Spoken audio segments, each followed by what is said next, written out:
the Song Contest has, from its very beginnings in 1956, been a tool to connect people through music, through songs. And I think the Eurovision Song Contest, in that perspective, is still there for that purpose, to bring people together in their living rooms, in bars, in streets, on squares, and of course at the venue.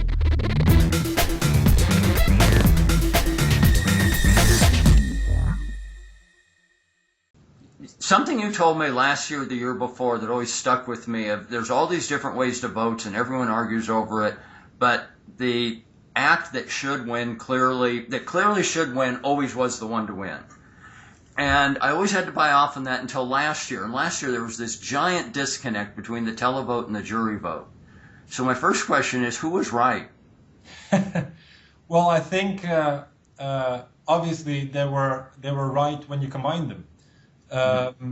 Sweden won the Eurovision Song Contest because of the combination of 50% jury, 50% televoting.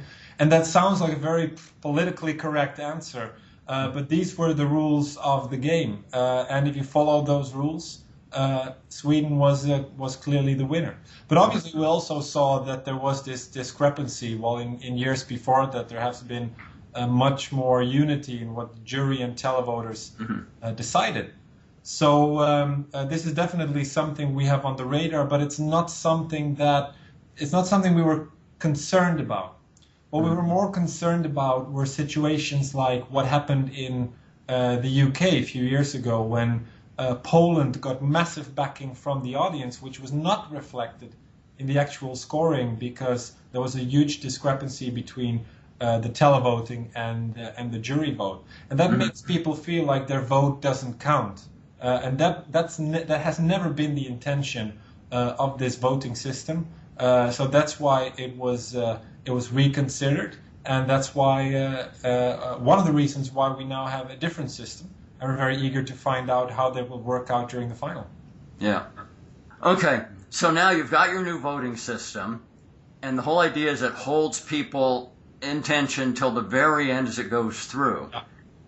You're fundamentally assuming that the vast majority of viewers are bad at math, because if you're on top of your math, you're going to know pretty quickly who's going to win.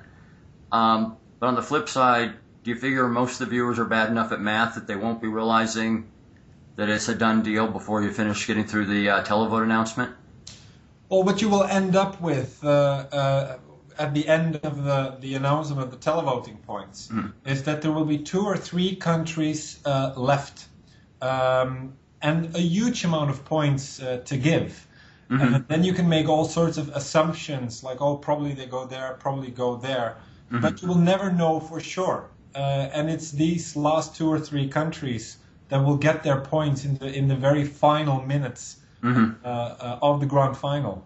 So whether you're good at math or not, you still will not know for sure who is going to win. And that makes a big difference compared to last year and the year before, where several countries still had to give their points, and it was already mathematically clear who was the winner. So whether you're good at math or not, you will still not know until the very last minutes of the grand final. And of course, if we have a landslide victory, for example, in the jury vote, and everyone at home sort of feels there's a certain momentum, then people can fairly easily guess who is going to win. But there may be 2 or 3 contestants really battling for victory. You may end up in a situation again where there is a discrepancy between what the jury wants and what the televote wants. And obviously people are excited and curious who's going to win. And when at the last minute you still don't know for sure, you want to see how it plays out at the end, and you will not switch off and go to bed. All right.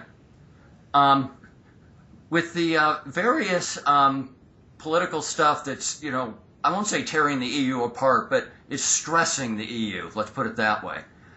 It's not running as smoothly as it was. Does the EBU see the Song Contest as a way to help remind all the countries of Europe that they all are part of Europe and they have things in common and things that bring them together as well? what's happening now in Europe, not just in the EU, but also at its borders. If you look at what happens now in Turkey, what happens at the Balkan, the border between Greece and Macedonia, it's absolutely horrific if you look at the pictures. And at the same time, there's a lot of social and political debate about what's going on in Europe. And it divides. And the Song Contest has, from its very beginnings in 1956, been a tool to connect people through music, through songs. And I think the Eurovision Song Contest, in that perspective, is still there for that purpose, to bring people together in their living rooms, in bars, in streets, on squares, and of course at the venue. At the EBU, the reference group, the host broadcaster, SVT, everyone has this on the radar. Everyone can see what is happening in Europe at the moment. And what we hope is that the Song Contest will be a positive element that brings people together for a fun night, shows us in which ways we are different, but also what we have in common with each other. Are you guys doing anything to work on getting additional countries in Europe to come back or join in for the first time? And I'm talking here even the little guys for whom it's actually really expensive, like Andorra and Luxembourg and so forth. Yeah. If you wonder how the Eurovision Song Contest team spends their summer holiday, this is the answer. It's several people from the EBU on the phone traveling through Europe to not only get broadcasters in, but also to make sure that broadcasters stay on board. Over the past years, we've seen broadcasters that have economic challenges, other sorts of difficulties why their participation was at stake. And in these cases, the EBU is trying to support its member broadcasters to make sure they can stay on board. When it comes to certain countries that do not participate, every year there's an outreach to several broadcasters to check whether they may be changing their minds, what the reasons are for not participating. We invite them to visit the event, to attend it personally and see what it's all about. So there is a lot of effort going on behind the scenes, but obviously only the successful efforts are the ones that you really see in the end.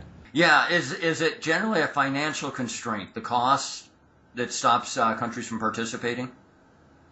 It's not always the cost, but sometimes also scheduling reasons or practical reasons why they cannot take part. Obviously, if you take part in the Eurovision Song Contest, you want to come up with something good.